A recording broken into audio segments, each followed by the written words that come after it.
I study a set of documents on clay tablets written in different palaces from the Greek Bronze Age, and although I really study them from a linguistic point of view, I also need to understand the archaeological context that these tablets were found in. The course was based at Knossos on Crete, right next door to the biggest of the Bronze Age palaces of Greece.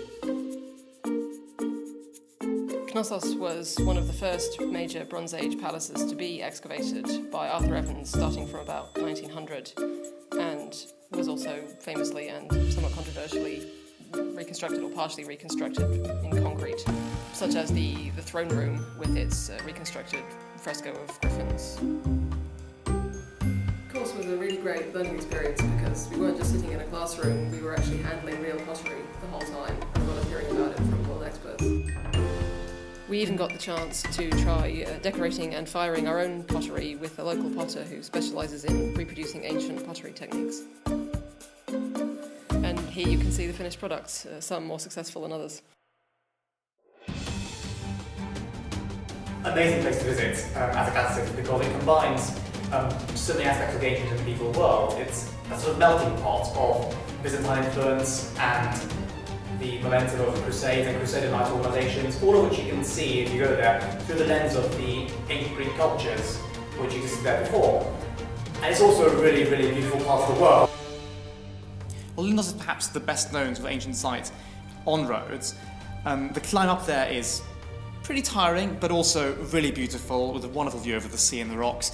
And when you got up there, it's an acropolis which is, in my opinion, more than on a par with that of Athens, even though it's clearly far more off the tourist beaten track. An absolute sort of dream location for any historian or classicist, because it combines the ancient and medieval city walls, the palace of the Grand Master of the Knights Hospitaller from the Crusade period. There's a museum there which has artifacts from all over the island, classical and medieval. Really, you could spend 3 days there, even though it's a small time, and still barely scratch the surface, I guess. The ancient city of Camaros, I guess, encapsulates everything which I enjoyed about visiting Rhodes in the summer. It's a wonderfully well-preserved ancient city. You can see all the foundations of the building just extending up the hillside, but also it's a beautiful location, probably the most scenic spot on Rhodes, and it's an absolute dream to visit as a classicist.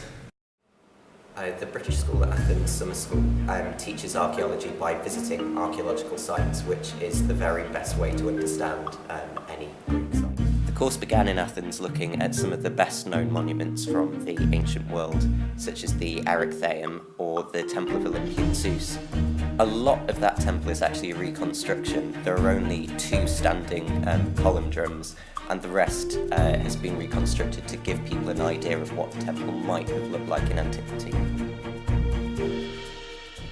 We also had the chance to access all areas, as it were, and see some of the monuments in ways that the public don't usually get to. So we went onto the Parthenon and saw the temple from the inside. Day 1 of the course may have been on the Acropolis slopes, but we didn't just stay in Athens. So the first 2 weeks of the course were in Athens, and then we spent a week travelling around the Peloponnese, seeing sites from all over the Greek world. Some of the sites we saw en route were a lot less well known than the traditional classical sites. For example, we stopped at Mistras, which contained an absolutely massive medieval fortification. We also looked back much earlier. We went right back to prehistoric Greece when we visited the site of Mycenae, which has been popularised as the great citadel of the Greek Bronze Age. As well as all of the archaeology, we also got the chance to live in Athens for 2 weeks and to meet some really amazing people from all over the country.